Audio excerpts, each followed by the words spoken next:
لي أمري واحلل عقدة من لساني يفقهوا قولي نحمده ونصلي ونسلم على رسوله الكريم أما بعد فأعوذ بالله من الشيطان الرجيم بسم الله الرحمن الرحيم والذي جاء بالصدق وصدق به أولئك هم المتقون صدق الله مولانا العظيم وصدق رسوله النبي الكريم الأمين ونحن على ذلك من الشاهدين والشاكرين والحمد لله رب العالمين. وقال الله تبارك وتعالى في شان حبيبه مخبرا وآمرا إن الله وملائكته يصلون على النبي يا أيها الذين آمنوا صلوا عليه وسلموا تسليما. الصلاة والسلام عليك يا رسول الله وعلى آلك وصحبك يا حبيب الله. الصلاة والسلام عليك يا رسول الله وعلى آلك وأصحابك يا خاتم النبيين. الصلاة والسلام عليك يا رسول الله وعلى آلك وأصحابك يا راحة العاشقين.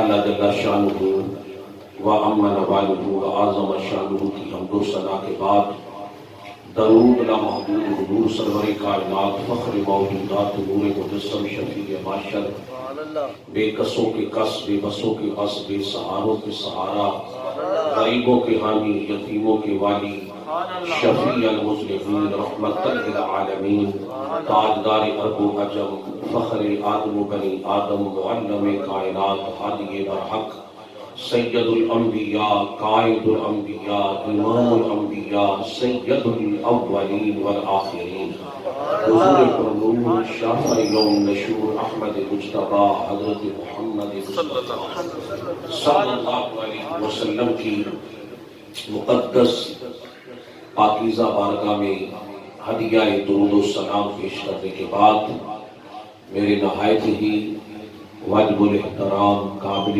عزت و سب احترام معزز و محترم سامع حضرات، میرے محترم بزرگوں بھائیوں عزیزوں، آج کی یہ ماہانہ محفل میلاد مصطفیٰ صلی اللہ علیہ وسلم کا پاکیزہ بابرکت پروگرام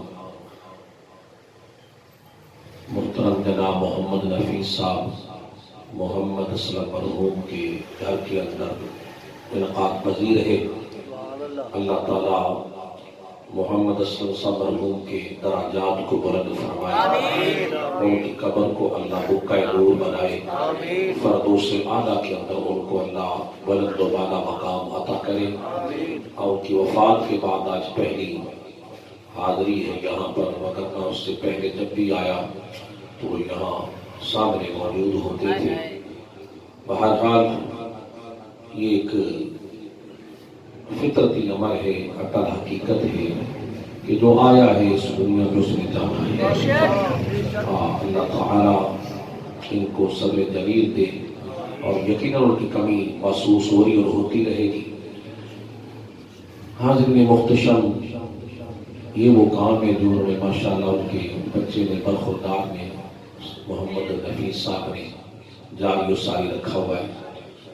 اللہ کرے کہ ان کی زندگی میں یہ سلسلہ جاری و ساری ہے، اور ان کی آنے والی نسلوں کو بھی اللہ اسی طرح سرکار مدینہ صلی اللہ علیہ وسلم کا پکا سچا عبادت غلام بنا کے رکھے. یہ ماہ مقدس جمادی الثانی شریف کا مہینہ نہایت متبرک مہینہ، اور امیر المومنین خلیفۃ المسلمین خلیفۃ الرسول خلیفہ بلا فصل جان نشین مصطفیٰ محافظان ختم نبوت افضل البشر بعد الانبیاء حضرت سیدنا ابو بکر صدیق رضی اللہ عنہ ان کے ذکر خیر کا مہینہ الحمدللہ ساری دنیا کے اندر ان کا ذکر جو ہے وہ منایا جا رہا ہے، اور یہاں یہاں مسلمان بستے ہیں، وہاں وہاں سیدنا صدیق اکبر کا ذکر خیر ہوتا ہے اور قیامت تک ہوتا ہے کہ حضرت سیدنا صدیق اکبر رضی اللہ تعالی عنہ صحابہ میں ان کا ایک منفرد مقام ہے۔ ہاں جی، وہ کہتے ہیں ہمارا تو عقیدہ ہے حضور کے تمام صحابہ کو سلام، حضور کے تمام صحابہ کو سلام، سارے ہی شان والے، سارے ہی مرتبے والے، مگر ان میں یار غار ایک ہی ہے، یار غار ایک ہی ہے جن کا نام حضرت ابو بکر صدیق رضی اللہ تعالی عنہ، اور حضور صلی اللہ علیہ وسلم کا پہلا پیار، نگاہ مصطفیٰ کا پہلا انتخاب، سب سے پہلی نگاہ جس شخصیت پر، جس ہستی پر حضور کی پڑی، اگر میں یوں کہوں کہ جب مشرق سے سورج طلوع ہوتا ہے تو اس سورج کی پہلی کرن پہاڑ کی اس بلند چوٹی پہ پڑتی ہے جو سب سے زیادہ بلندی پر اونچائی پر ہے۔ وہ جب آفتاب نبوت کی کرنیں طلوع ہوئی تو آفتاب نبوت کی پہلی کرن جس ہستی پہ پڑی اس بلند چوٹی کا نام حضرت ابو بکر صدیق۔ یقین جانے موضوع تو ساری اچھے ہیں، اگر کوئی مجھ سے پوچھے، ہر بندے کا کوئی نہ کوئی فیورٹ موضوع بھی ہوتا ہے، تو میرا اگر کوئی پوچھے نا فیورٹ موضوع کیا ہے، وہ ذکر صدیق اکبر ہے۔ اس پہ مجھے کہنا بھی آپ نے ایک سال بولنا ہے، ایک سال متواتر گفتگو کرنی ہے، تو ان کی شان اتنی زیادہ ہے کہ سال ختم ہو جائے ان کا ذکر ختم نہیں ہوگا۔ جو آیا مقدسہ جسے میں نے آج حصول برکت کے لیے آپ کے سامنے تلاوت کیا، ویسے تو قرآن کی کئی آیات ان کی شان میں نازل ہوئی، مگر یہ وہ آیت ہے جس میں اللہ تعالیٰ نے ان کو صدیق کا لقب عطا فرمایا۔ آج ہم اسی پہ تھوڑی سی گفتگو کریں گے، لقب صدیق پر، کہ یہ قرآن نے ان کو لقب دیا۔ والذی جاء بالصدق وصدق به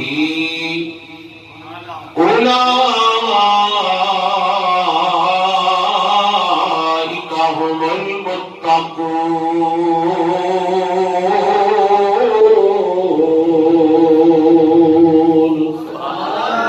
اللہ تعالیٰ ارشاد فرماتا ہے والذی جاء بالصدق، وہ ذات جو سچائی لے کر تشریف لائی، سچائی کے ساتھ تشریف لائی، اور جنہوں نے سب سے پہلے اس سچائی کی تصدیق کی، قرآن فرماتا ہے اولئک هم المتقون، وہی لوگ متقی ہیں، وہی لوگ تقوی والے، وہی لوگ پرہیزگار ہیں۔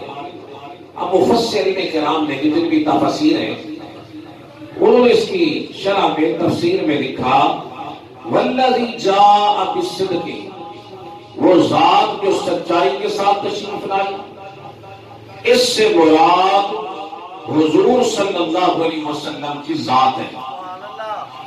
حضور اللہ کے سچے رسول ہیں، اور جو سچائی قرآن اللہ کی سچی کتاب ہے، اور جو دین لے کر آئے دین اسلام سچا دین ہے، تو وہ سچائی کے ساتھ جو ہستی تشریف لائی، اور جنہوں نے سب سے پہلے اس سچ کی تصدیق کی، سچ کی تصدیق کی، جاء بالصدق آگے وصدق بہ، اور جس نے اس کی تصدیق کی، اس سے مراد صدق بہ سے مراد حضرت ابو بکر صدیق ہے رضی اللہ تعالی عنہ، کہ جنہوں نے سب سے پہلے اس سچ کی تصدیق کی۔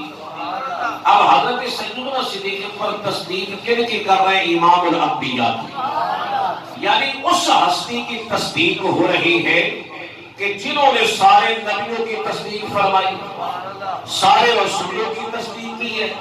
قرآن میں جیسے اللہ تعالیٰ فرماتا ہے وَإِذْ أَخَذَ اللَّهُ مِيثَاقَ النَّبِيِّينَ لَمَا آتَيْتُكُم مِّن كِتَابٍ وَحِكْمَةٍ ثُمَّ جَاءَكُمْ رَسُولٌ مُصَدِّقٌ لِّمَا مَعَكُمْ، فرمایا یاد کرو اس وقت کو جب میں نے تمہیں، اللہ تعالیٰ قرآن میں فرما رہا ہے، جب تمہیں نبوت و رسالت دے کر، کتاب اور حکمت دے کر اس دنیا میں بھیج دو، ثم جاءکم رسول مصدق لما، پھر آ جائے میرا محبوب مصدق بن کے جو تمہاری کتابوں کی تصدیق فرمائیں گے۔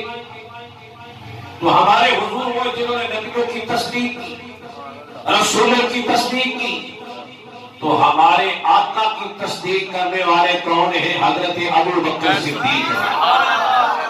تو اس لیے اللہ نے جو سچے کو، سچے دین کو، سچے رسول کو، سچی کتاب کو تصدیق کرنے والی ہستی، اور سب سے پہلے جس ہستی پہ نگاہ مصطفیٰ پڑی اور جنہوں نے میرے حضور کے پیغام کو سن کر سب سے پہلے لبیک کہا، جب اس وقت کی بات ہے کہ جب حضور نے پہلا پیغام دیا، دعوت الی الحق کا سلسلہ شروع کیا، کیا فرمایا؟ قولوا لا الہ الا اللہ، لوگوں کہہ دو اللہ کے سوا کوئی معبود نہیں ہے۔ اتنا کہنا تھا کہ مکے کی بستی میں جیسے ایک آتش فشاں پھٹ گیا، لوگ ہمارے حضور کی تکذیب کرنے لگے، معذاللہ جھٹلانے لگے۔ حضور علیہ السلام نے فرمایا لوگوں کہو قولوا لا الہ الا اللہ، اللہ کے سوا کوئی معبود نہیں۔ اب لوگ جھٹلا دیتے، کیسے بتا؟ معذاللہ کیسے بتا کہا کہ آپ جھوٹ بولتے؟ حضور جدھر سے بھی گزرتے، یعنی لوگ آپ کی آواز پر لبیک کہنے کی بجائے آگے سے کہتے کیسے بتا، کیسے بتا، کیسے بتا۔ نعوذ باللہ من ذالک کا یہ جملے کہے جاتے۔ اس وقت جس ہستی کے زبان پر اللہ نے جاری کیا صدقتا، صدقتا، صدقتا، وہ زبان تھی حضرت ابوبکر صدیق کی۔ لوگ سوچو بچار میں پڑ گئے، جب عروج کا دور آیا، قافلہ در قافلے لوگ اسلام میں داخل ہونے لگے۔ میرے حضور مخاطب ہوئے لوگوں سے، لوگوں مجھے وہ زمانہ بھی یاد ہے کہ جب میں نے مکے کی بستی میں تمہیں پیغام دیا، تم سوچو بچار میں پڑ گئے۔ کسی نے ہفتہ سوچا، کسی نے مہینہ سوچا، کسی نے 6 مہینے سوچا، کسی نے سال بھر سوچا، کسی نے کتنا عرصہ سوچا، کوئی 10 سال سوچنے کے بعد میں نے دعوت دی، تم لوگ سوچو بچار میں پڑ گئے، مگر ابوبکر صدیق وہ ہے۔ ادھر میں نے کہا قولوا لا الہ الا اللہ، کہو اللہ کے سوا کوئی معبود نہیں۔ فرمایا لوگوں تم نے میری بات کو جھٹلا دیا۔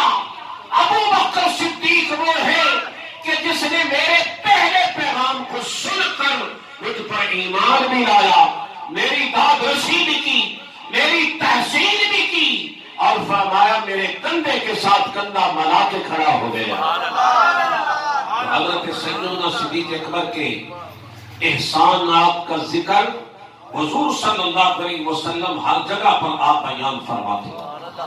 حضور علیہ السلام پر سب سے پہلے جو ہستی ایمان لائی، جنہوں نے سب سے پہلے اسلام قبول کیا، وہ حضرت ابوبکر صدیق رضی اللہ تعالی عنہ کی ذات ہے۔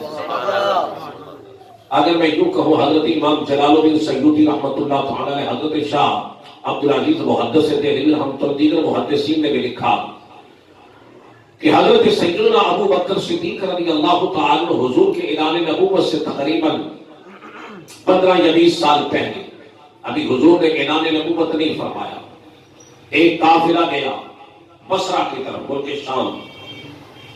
جب قافلہ روانہ ہوا تو بحیرہ راہب ایک بزرگ تھا، مختصر عرض کرتا ہوں کہ لوگ جب جاتے بصرہ تو وہ ایک بزرگ تھا اپنے وقت کا، عیسائیوں کا بہت بڑا عالم تھا، بزرگ تھا، نیک آدمی تھا، جیسے ہمارے دور کے پہلے داتا صاحب خواجہ غریب نواز غوث پاک جیسے ہم ان کو مانتے ہیں، ان سے عقیدت و محبت اس پائے کا بندہ تھا۔ لوگ اس کو سلام کرتے، دعا دیتے، پھر تجارت کے لیے روانہ ہوتے تاکہ برکت ہو، خیر ہو۔ یہ بزرگوں کا طریقہ رہا ہے۔ یہ سسٹم خانقاہی سسٹم جو یہ بڑا پرانا سسٹم ہے۔ تو جب اس کافرے میں دیکھا حضرت ابو بکر صدیق نے حضور علیہ السلام پر جب اس کی نگاہ پڑی، اس نے پہلی مرتبہ جب حضور کو دیکھا نا تو سرکار کو دیکھتے ہی وہ جو بحیرہ راہب تھا اپنے کلیسے سے باہر نکل آیا، جھومنے لگا، بجت کرنے لگا، کہنے لگا آج رسول اللہ، یہ تو اللہ کے رسول ہیں۔ یعنی اس نے حضور کی رسالت کا اظہار کر دیا، اعلان کر دیا۔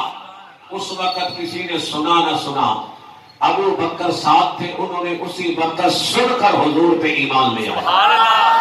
اعلان ہوا ہی نہیں۔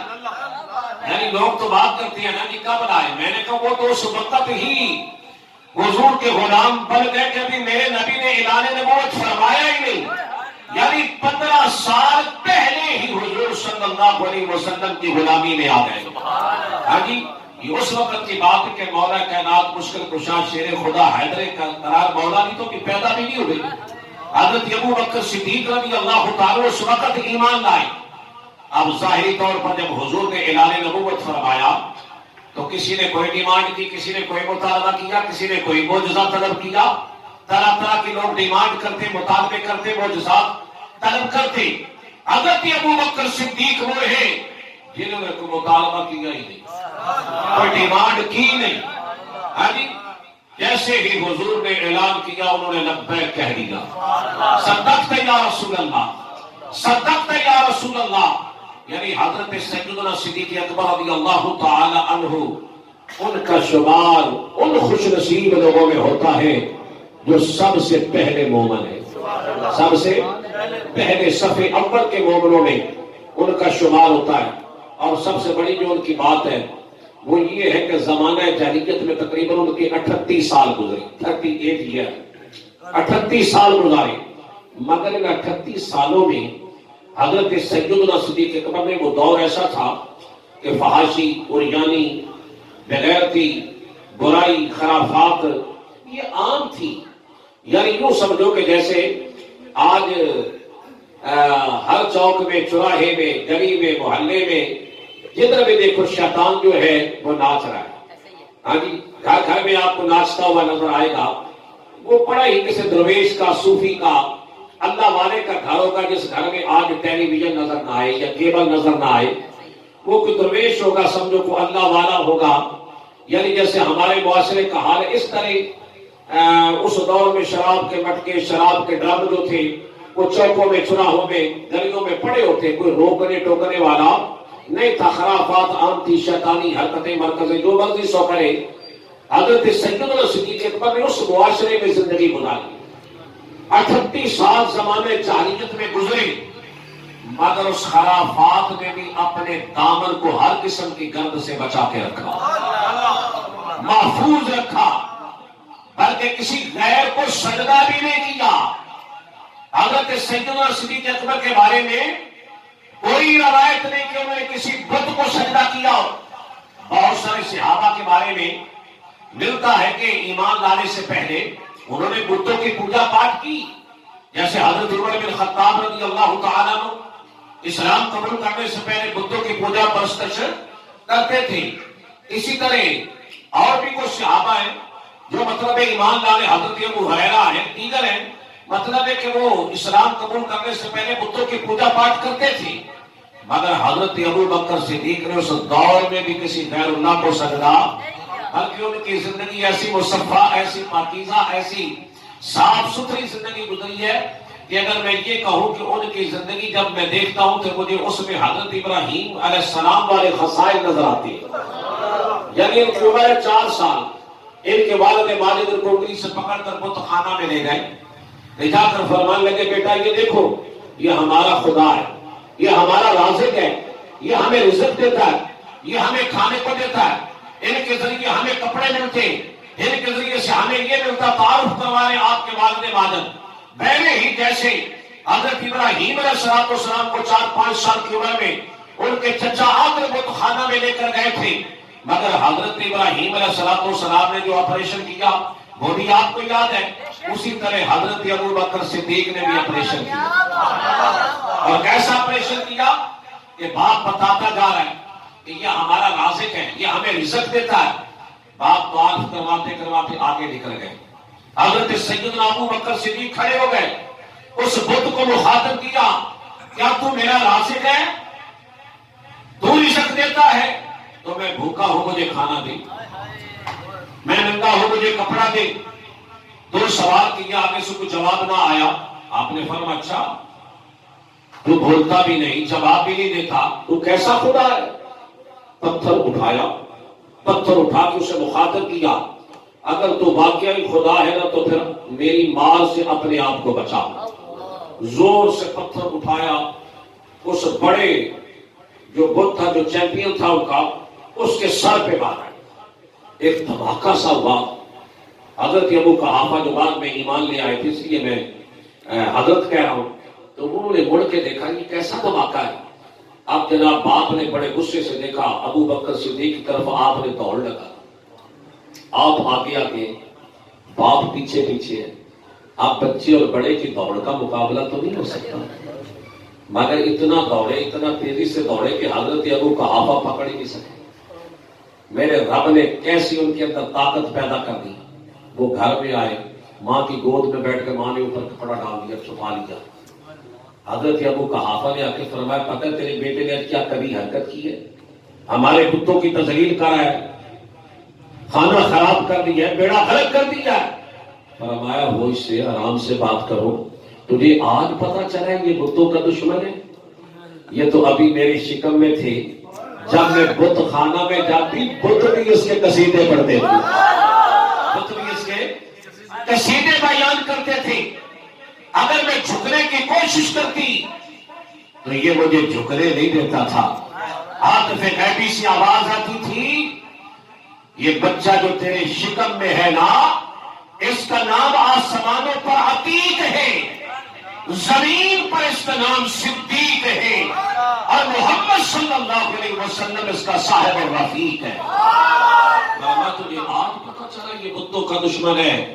یہ تو ابھی دنیا میں آیا نہیں تھا، بت اس کے قصیدے پڑھتے تھے۔ حضرت سیدنا ابو بکر صدیق کی زندگی بڑی مصفا، بڑی پاکیزہ، بڑی صاف ستھری، ایسی زندگی گزاری کہ زمانہ جاہلیت میں بھی کسی قسم کی گرد اپنے دامن پر نہیں پڑنے دی۔ ایسے پاکیزہ یہ وہ، بلکہ اگر میں یوں کہوں کہ میرے رب نے ازل سے ہی ان کو اپنے اور اپنے محبوب کی محبت کے لیے چن لیا، یعنی یوں سمجھ لو کہ ساری زندگی ان سے کوئی گناہ خطا سرزد اللہ نے ان کی حفاظت فرمائی۔ معصوم تو نبی ہوتے ہیں نا، نبیوں کے سوا تو کوئی معصوم نہ کوئی صحابی معصوم ہے، نہ کوئی اہل بیت میں معصوم ہے۔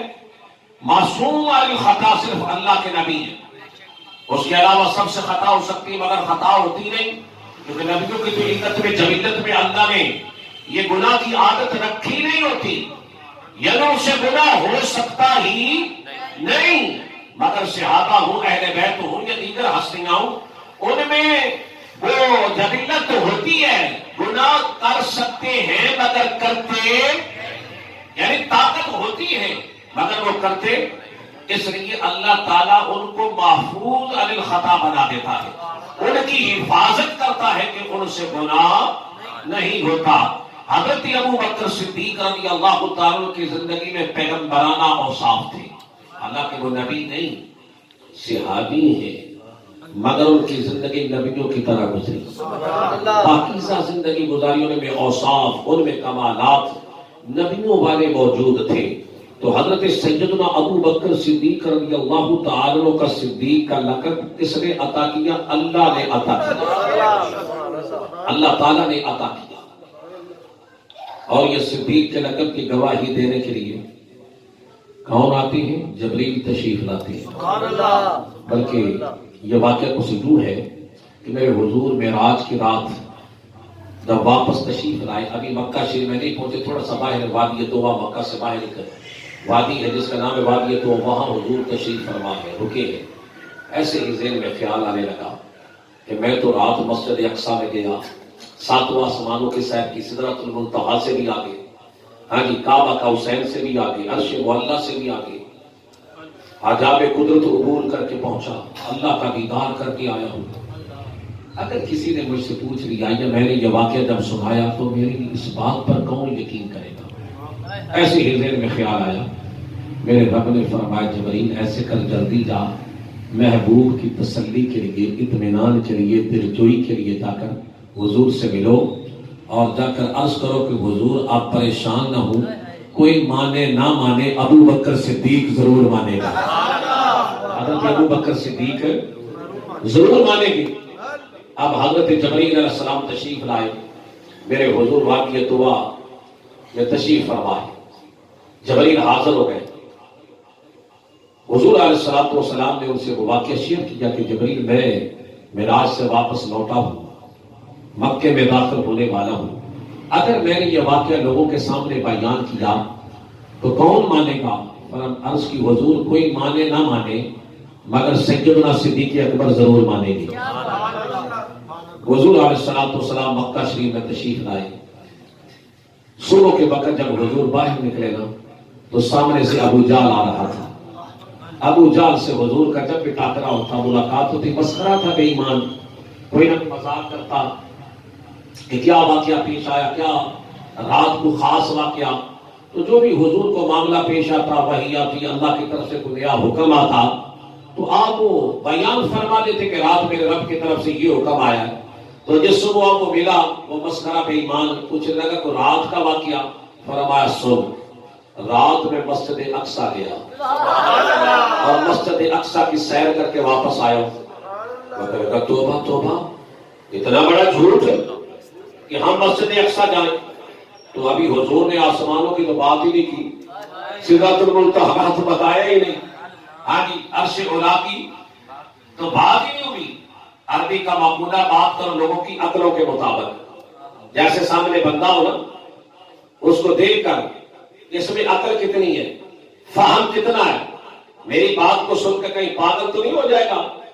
یعنی اس لیے فرمایا ہمیشہ گفتگو کرتے ہوئے لوگوں کے مائنڈ کو سامنے رکھو، اس لیے مختلف مجالس ہوتی ہیں، ایک مجلس عام ہوتی ہے، ایک خاص ہوتی ہے، ایک خاص اور خاص ہوتی ہے۔ یعنی کے سامنے جو گفتگو ہوتی ہے وہ اور سطح کی ہوتی ہے، قبر کے میں گفتگو اور سطح کی ہوتی ہے۔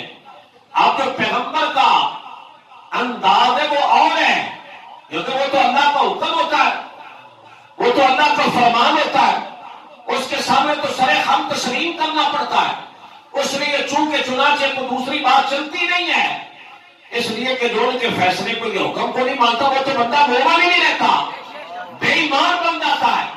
اب جناب ابو جہل نے جب یہ سنا تو میرے حضور نے اتنا کہا میں مسجد اقصیٰ گیا، آگے کی تو بات ہی نہیں کہ سمجھتے تھے اس کی کھوپڑی میں تو اتنی سمجھ نہیں آنی، تو سدرۃ المنتہا کی باتیں، آسمانوں کی باتیں، عرش اولا کی باتیں کیسے آ سکتی ہیں؟ آپ نے اس لیے ذکر صرف مسجد اقصیٰ کا کیا کہ میں مسجد اقصیٰ میں گیا، راتوں رات گیا ہوں، واپس آ گیا ہوں۔ میں نے کہا توبہ توبہ، اتنا بڑا جھوٹ، اتنی بڑی بات، اب تو آگے میرے ہاتھ میں تیرے ایک ایک ماننے والے کو، تیرے ایک کو امتی کو سب گمراہ کر دوں گا۔ اب جناب ابو جہل جب یہ ذکر سنا، سننے کے بعد فوراً ہی سیدھا سب سے پہلے حضرت سیدنا صدیق اکبر کے دروازے پہ پہنچا۔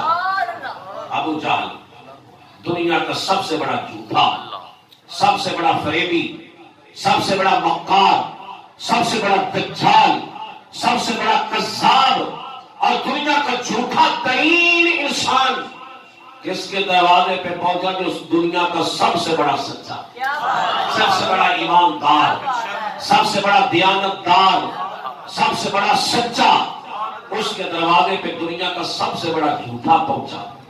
دروازہ کھٹکھٹایا، وہ باہر تشریف لائے، پوچھا نام دیا، وہ سویرے سویرے بے ایمانا تو کیسے آ گیا؟ وہ اٹھا کے کہنے لگا ابا جناب آپ سے ایک بات کرنی ہے۔ فرما کرو۔ اس نے کہا بات یہ ہے کہ اگر کوئی شخص یہ کہے کہ میں راتوں رات مسجد اقصیٰ گیا ہوں اور وہاں کی سیر کر کے واپس آ گیا ہوں یہ بات میری عقل میں تو نہیں آتی. ہم جائیں اگر مسجد اقصیٰ تو ایک ہی ہفتے لگ جاتے ہیں, مہینہ لگ جاتا ہے, اور وہ کہہ رہے میں راتوں رات مسجد اقصیٰ سے ہو کے واپس آ گیا ہوں. حضرت سیدنا صدیق اکبر نے بات بڑے تحمل سے سنی. اور یہ بھی ذہن میں رکھو, جو جھوٹے لوگ ہوتے ہیں نا وہ بڑے نرم ہوتے ہیں, وہ بڑی نرمی سے بات کرتے ہیں. ان کو پتا ہے کہ یہاں سختی سے معاملہ نہیں چلے گا. جتنے بھی مکار ہوں گے, جھوٹے ہوں گے, فریبی ہوں گے, دغا باز ہوں گے, وہ بڑے نرم ہوتے ہیں, نرم لہجے سے بات کرتے ہیں. اس لیے تو لوگ ان کے بہکاوے میں آ جاتے ہیں. اس طرح جناب دیکھو نا ابو بکر صدیق, یہ کیسے ہو سکتا ہے کہ بندہ کہے کہ میں رات کو مسجد اقصیٰ گیا واپس آ گیا. آپ اس کی بک بک سنتے رہے. اور جھوٹے لوگ ہمیشہ ہی نرمی سے بات, جو سچ ہوتا ہے وہ تھوڑا سا کڑوا ہوتا ہے. حضور نے فرمایا حق کو برن, حق جو ہے وہ کڑوا ہوتا ہے, اس کو نکلنا ذرا تھوڑا سا مشکل ہوتا ہے. اس لیے بعض مرتبہ لوگ کہہ دیتے ہو علماء کو کہ تم سخت باتیں کرتے ہو, سخت تقریریں کرتے ہو. میں نے کہا حق ہوتا ہی سخت ہے, اس میں نرمی, کیونکہ بعض مرتبہ جو زہر ہے نا وہ شربت میں بھی ملا کے پلا دیا جاتا ہے, شہد میں ملا کر بھی پلا دیا جاتا ہے. اس لیے آپ نے دیکھا کہ تبلیغی جماعت والے کتنے نرمی سے بات کرتے ہیں, من من من من من من پچ پچ پچ پچ ایسی بات کریں گے نا بھائی, دین کی باتیں کریں, مسجد میں بیٹھے ہیں, آج بھی نماز کی بات ہوگی, کلمہ کی بات ہوگی. یہ کیونکہ منافق جو ہوتا ہے نا وہ بڑے نرم طریقے کے ساتھ وار کرتا ہے. تو اس لیے جو کھڑا بندہ ہوتا ہے نا وہ کھلی بات کرتا ہے, وہ کسی سے ڈرتا گھبراتا نہیں ہے. تو حضرت سیدنا صدیق اکبر تو سب کے بے ایمان کیا کہنا چاہتا ہے, کیا یہ بات کر رہے ہیں. آپ نے اس کی بات کو سنا, بڑے تحمل سے سننے کے بعد آپ نے فیصلہ نہیں دیا, رائے نہیں دی. فرمایا پہلے مجھے یہ بتا یہ فرمان کس کا ہے, یہ کہا کس نے ہے. ہاں جی, اگر کوئی اور ہوتا آ کے بات کرتا, جیسے کوئی لوگ بات کر ہی دیتے ہیں نا کسی شریف کے بارے میں, ہاں جی, تو ہم تو وہی پلان بنا لیتے ہیں نا, رائے قائم کر دیتے ہیں. جنابے والا بلکہ رائے کے قائم کرتے 2-4 ساتھ ملا کے, تو پھر جنابے والا جلوس بھی نکالتے ہیں. تحقیق کوئی نہیں کرتے, تحقیق کوئی نہیں کرتے. ہم پھر سارے جناب تماشا بناتے, تماشا لگاتے. مگر سیدنا صدیق اکبر کی سے آپ جواب سے بڑے متاثر ہو گئے. ہماری صلاح بھی ہے, اس میں رہنمائی بھی ہے کہ حضرت سیدنا ابو بکر صدیق نے فرمایا, لامتی مجھے پہلے یہ بتا کہ یہ فرمایا کس نے ہے, یہ فرمان کس کا ہے. اب اس نے سنا جب نا تو فرمایا صاحب کن, تمہارے صاحب نے فرمایا. ابو بکر صدیق کے بارے میں وہ جانتا ہے, ابو جہل بھی سمجھتا ہے کہ وہ اس کے آقا ہیں, صاحب. فرمایا تمہارے آقا نے یہ دعویٰ کیا ہے, تمہارے نبی نے یہ فرمایا ہے. صاحب کن, تمہارے صاحب نے کہا ہے. فرمایا بے ایمانا, اگر میرے نبی نے فرمایا ایک تیری بڑی گل لے, جواب نے فرمایا یہ کون سی بڑی بات ہے, کنجرائی کڑی بڑی گل کی تھی. فرمایا ہم تو اس سے بھی بڑی بڑی سن چکے, اس سے بھی, اور تو بات کر رہا ہے کہ حضور بیت المقدس گئے. اگر وہ یہ فرماتے کہ رات بیت المقدس میرے گھر میں چل کے آیا ہوں, میں تو یہ بھی مان لیتا. تو جانے کی بات کر رہے ہیں. فرمایا ہم تو اس سے بڑی بڑی سن چکے, یہ کون سی بڑی بات ہے. فرمایا سننا دیا ان کے غلام ہے جس کا نام ہے جبریل. کیا نام ہے؟ جبریل علیہ السلام. فرمایا ان کے غلام کا نام ہے ملک الوحی ہے. وہ وحی ہے کہ ہمارے آقا کے پاس آتے روزانہ ایک ہی دفعہ آتے ہیں, سدرۃ المنتہا سے آتے ہیں, جاتے ہیں, آتے ہیں, جاتے ہیں. وہ کئی کی پھیرے لگا جاتے ہیں. ان کے تو غلام کی یہ شان ہے, آقا کا مقام کیا ہوگا.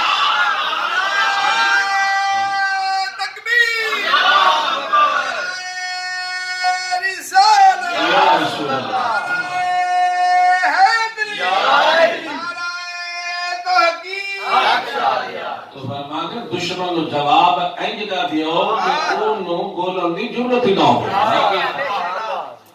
جو دی بات بات سندا رہے کبھی آ جا یار کوئی نہیں, وہ کبھی نہیں حضور ہے نہیں جان دے, او نہیں جان دے, حضور کو علم غیب کوئی نہیں، حضور نور نہیں ہے، حضور ساڑھے ورگے ہیں، اور جناب والا حضور کو یہ اختیار کوئی نہیں، حضور کو دیوار پیچھے کی خبر کوئی نہیں، جناب اس نے بک بک کرے تو تھلے سڑ کے سنتا رہے ہیں یا تو سن کے جواب اور تکڑا کو پانچ مانگا دے گا، جیسے ابو بکر صدیق نے دیا ہے رضی اللہ تعالیٰ عنہ، آگے بھی یا پھر انہی بک بک سونی نہ آؤں نے کہا چبلا ساڑھے کاننے تیری بک بک سنر واسطے اتنے گل کرنی ہو تو حضور دے نور دی گل کر، نورانیت کی بات کر، حضور کے حسن و جمال کی بات کر، حسن مصطفیٰ کی بات کر، حضور کے رخ انور کی بات کر، میرے نبی کے روحانی تصرفات کی بات کر، حضور کے معجزات کی بات کر، بات کرنی حضور غوث پاک کی بات کر، خواجہ علی حجویری کی بات کر، خواجہ جبیر کی بات کر، بابا فرید کی بات کر، حضرت سلطان صاحب کی بات کر، فرمایا کہ ہمارے کام تیری بک بک سننے کے لیے اور نال کے اٹھ چبلا نکل جائے یہاں سے، دوبارہ میری دکان پہ رکھی جی اور چاہ بھی پیا دے بک بک بھی سنے، پھر اس سے بڑا کوئی بغیرت ہے، اس سے بڑا کوئی گھٹیا پن ہے، حضرت سیدنا ابو بکر فرمایا نام دیا کیڑی بڑی گل ہے، ہم تو روزانہ دیکھتے ہیں ان کا غلام جبرائیل کئی دفعہ آتا ہے کئی دفعہ جاتا ہے، ہم تو ان کو دیکھتے ہیں ان کے غلام کی یہ شان ہے، تو مسجد اقصی کی بات کر رہا ہے، اتنا پیارا جواب دیا۔ اب حضرت سیدنا صدیق اکبر تو حضور سے نہ ابھی ملے ہیں نہ ابھی واقعہ سنا ہے، آگی جب دشمن کو جواب دے کے اپنے اطمینان قلب کے لیے دل جوئی کے لیے گھر سے نکلے میں اپنے حضور سے تو ملوں، ذرا واقعہ تو سنو، ہائے ہائے ہائے، وہ ادھر سے چلے گھر سے چلے شانہ نبوت کی طرف، اب چلتے جا رہے جیسے جیسے حضور کا آستہ قریب آیا، اب ادھر سے نظریں ملی، دونوں کی نظریں، سیدنا صدیق اکبر نظر حضور کے چہرے پہ پڑی، حضور نے تکا ایسے کر کے دیکھتے ہی فرمایا انت صدیق انت صدیق انت صدیق، حضور نے فرمایا ابو بکر تو سچا ہے تو سچا ہے تو سچا ہے، تو صدیق ہے تو صدیق ہے تو صدیق ہے، حضور نے 3 مرتبہ فرمایا۔ ابھی گفتگو ہوئی نہیں، حضور سمجھ گئے کہ ابو بکر صدیق تو جواب بالکل سچ دے کے آیا ہے، بڑا صحیح جواب تمہیں دیا، دشمن کا منہ بند کیا ہے، منہ توڑ جواب دے کے آ رہا ہے، ہاں جی۔ تو اس لیے حضرت سیدنا ابو بکر صدیق رضی اللہ تعالیٰ وہ جنہوں نے بغیر دیکھے بغیر سنے، ہاں جی، بغیر کسی ڈیمانڈ کے بغیر کسی مطالبے کے حضور کی تائید کی، حضور کے تمام صحابہ کو سلام، مگر یار غار ایک ہی ہے، یار غار، اس پہ میں نے تقریر ختم کرنی ہے کیونکہ واقعہ تو بڑا جو تو کئی مہینوں پر محیط کا ذکر ہے نا، تو یار غار ایک ہی ہے، میں کہ حضور کے تمام صحابہ کو سلام، سارے ہی شان والے، سارے ہی مرتبے والے، مگر ان کا سپہ سالار ابو بکر صدیق ہے، ان کے امام حضرت ابو بکر صدیق ہے، ان کے پیشوا حضرت ابو بکر صدیق ہے، ان کے رہنما حضرت ابو بکر صدیق ہیں، ہاں جی، کیونکہ یہ میرے حضور نے شان ان کو عطا فرمائی ہے۔ اور پھر یاد جس کی قبر میں توجہ فرمائیں، جس قبر میں حضور آ جائے، جس قبر میں توجہ فرمائیں، نفیس ادھر دیکھو، جس قبر میں مدینے والی سرکار آ جائے، وہ قبر جنت کا باغ بن جائے۔ سنو اللہ جملہ، جس قبر وچ پنجابی چ کہنا، جس قبر وچ حضور آ جاون او قبر جنت دا باغ بن جاوے، تے جس قبر وچ حضور ابو بکر نو خود بلاوے، جس قبر وچ اپنے نال لٹاوے، نال سناوے، ہاں جی، تو پھر اس قبر دا مقام کی ہوئے گا؟ جدی قبر چ آ جا، وہ قبر جنت دا باغ، جس قبر چ نبی لیٹے تے یار غار نو نال لٹاوے، ہاں جی، پھر جناب اگلا جملہ بھی سنو، اگلی بڑی توجہ طلب بات ہے کہ حضور نے خاص نال لٹایا ہی نہیں۔ آج کوئی بندہ وزیر اعظم ہاؤس سے جے رات گزارا ہوئے نا، ہاں جی، ایوان صدر تے وہ نہیں سنبھالیا کرنا، ہاں کہ میں جناب ایوان صدر تے سو آیا، وزیر اعظم ہاؤس سے جفی پا کے آیا، تو میں کیا وہ نہیں سنبھالیا جاتا کہ جنہوں نبی اپنے محلے چ سناوے، نبی اپنے محلے چ سناوے، میں کہ لعنت یاد را ہوش نہ گل کرے آقا۔ حضرت ابو بکر صدیق یار غار بھی ہے، غار یار غار سور میں گود ابو بکر کی چہرہ مصطفیٰ کا، گود ابو بکر کی چہرہ مصطفیٰ کا، گود صدیق اکبر کی چہرہ مصطفیٰ کا، پہرا دیا، ساتھ کو قریب نہیں آنے دیا۔ فرمایا ابو بکر تو نے غار میں پہرا دے کے بچھو میرے قریب نہیں آنے دیے، اب تجھے قیامت تک اپنے ساتھ لٹاؤں گا اور دنیا کا کوئی بچھو تجھے ڈنگ مار ہی نہیں سکے گا۔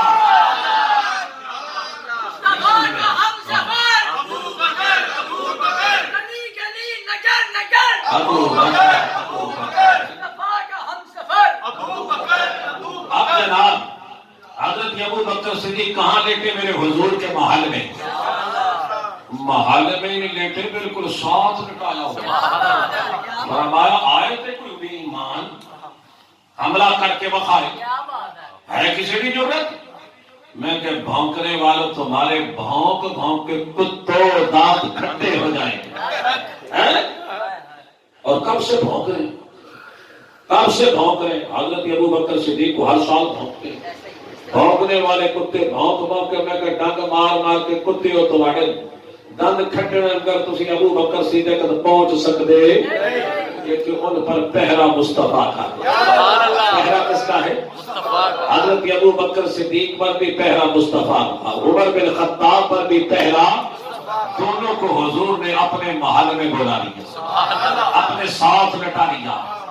اب جناب وہی انوار جو حضور کے جسم پہ برستے ہیں،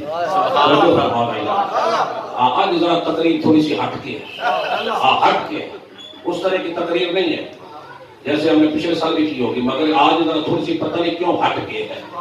ہاں جی، تو اس لیے اب لیتے ہیں حضور کے ساتھ، حضور کے محل میں۔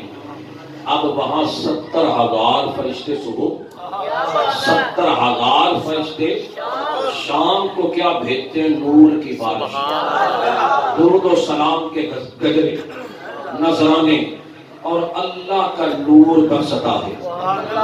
سب سے پہلے وہ نور حضور پر نور صلی اللہ علیہ وسلم کے جسم منور پہ آتا ہے، پھر حضور کے توسل سے ابو بکر صدیق پہ جاتا ہے، پھر عمر بن خطاب پہ جاتا ہے۔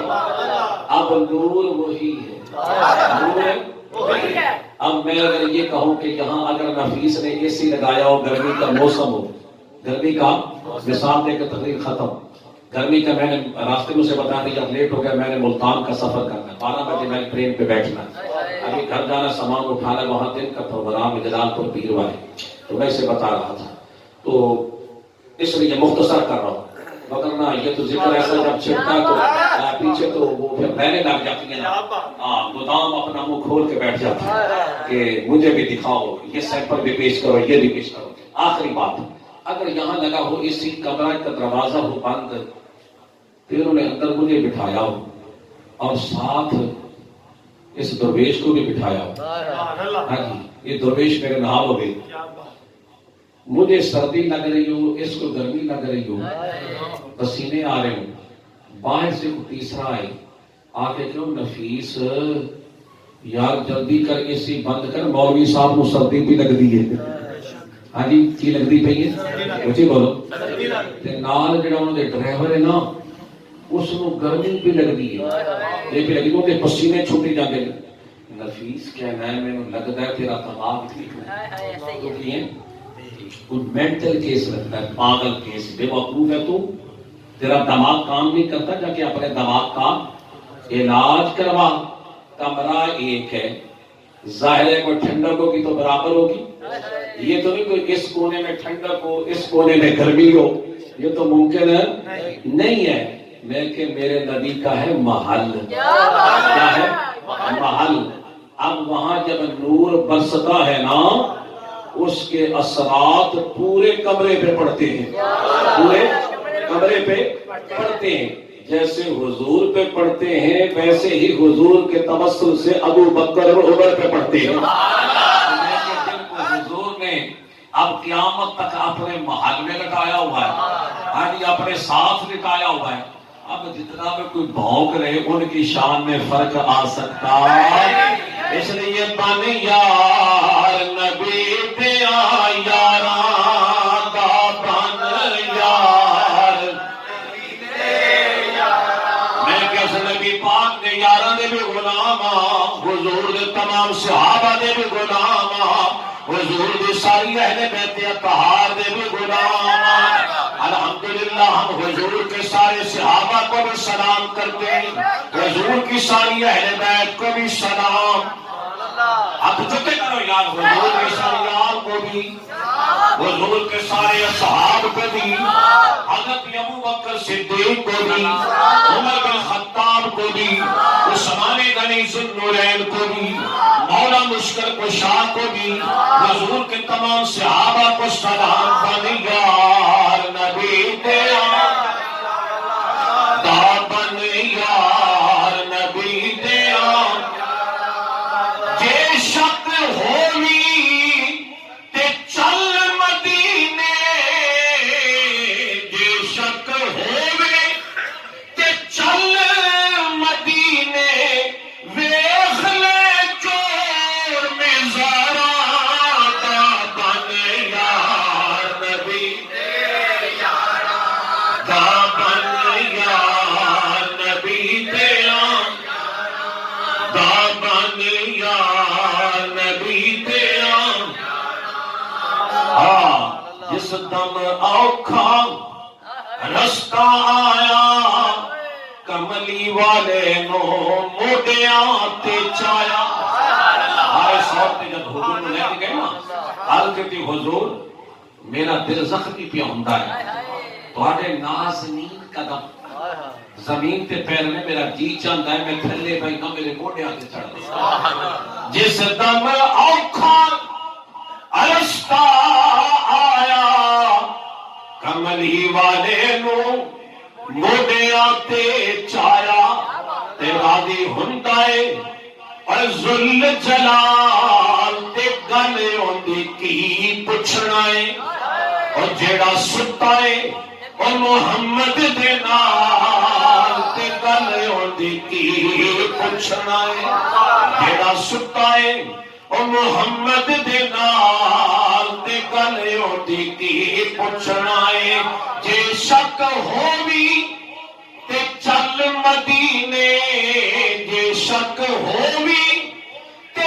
چل مدینے، ویکھ لے جوڑ مزاراں دا بن یار نبی دیا، دا بن یار نبی دیا، دا بن یار نبی دیا۔